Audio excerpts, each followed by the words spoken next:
Can the simple arrangement of the Seder plate reflect a deeper message?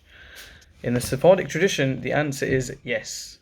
The custom is to place maror, the bitter herbs, at the very center of the plate, and this follows the Kabbalistic arrangement made by the Ari. And furthermore, we have another interesting question about maror.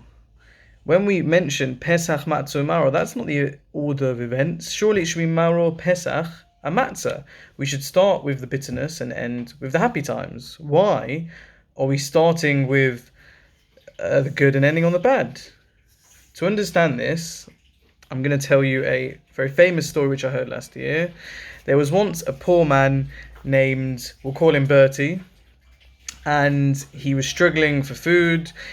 He had a Jewish friend who was also poor, Yankele, and he was very well fed. Why? Because the Jewish community helped him. He would go to shul, they would invite him for meals, whether it was Shabbat, whether it was the week. He was sorted. So one day Bertie said to him, "What's your secret? How do you do this?" So Yankele said, "Okay, this is what you're going to do. We've got a festival coming up, Pesach.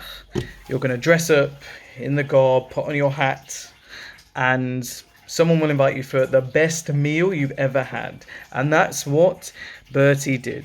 He got dressed, put on his hat, went to shul. The rabbi himself invited him for a meal. Bertie was so excited. He went into the home of this rabbi. He smelt the food. It was incredible. He was so excited.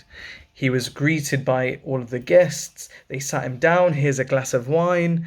He thought, wow, I'm being treated like royalty.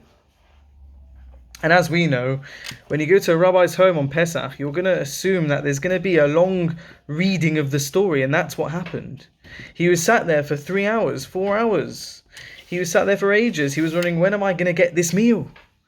And then he thought, okay, I'm going to wait it out, and it will be fine. And they say, okay, it's time to wash. We're going to have some food. Amazing. He's very excited. And comes out the matzah. He's got these hard crackers in his mouth. He's never had it before. He's wondering what's going on. And then he's still in his mind saying, okay, I'm going to wait out, hold out for that meal. And what happens next?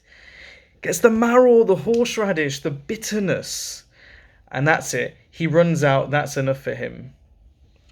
And the next day, his friend Yankele said, how was your meal? Was it the most incredible thing?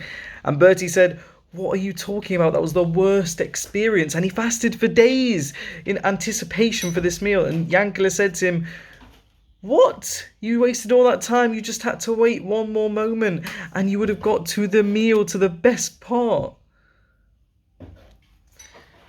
So how does this answer our question? Maror at the center of the Seder. So Rabbi Bunim of Pashisa explains that the depth of the bitterness and suffering, and thereby the greatness of the salvation, cannot be fully appreciated until one has been redeemed from it. And furthermore, we have another suggestion by the author of a book called Vayagidu LeMordechai, who suggests that Rabban Gamliel intended to include in his teaching the idea that even after deliverance, it's important to recall one's former suffering in order not to forget the miracles of God and to be forever thankful. I think there's a powerful lesson we can all learn here. In these harsh times, during the bitterness that we have right now, we're going to get through this. And not only that, we've gone through this before. And when you're at your Seder and it says maror zeh, these are the bitter herbs that we eat, what are you going to recall?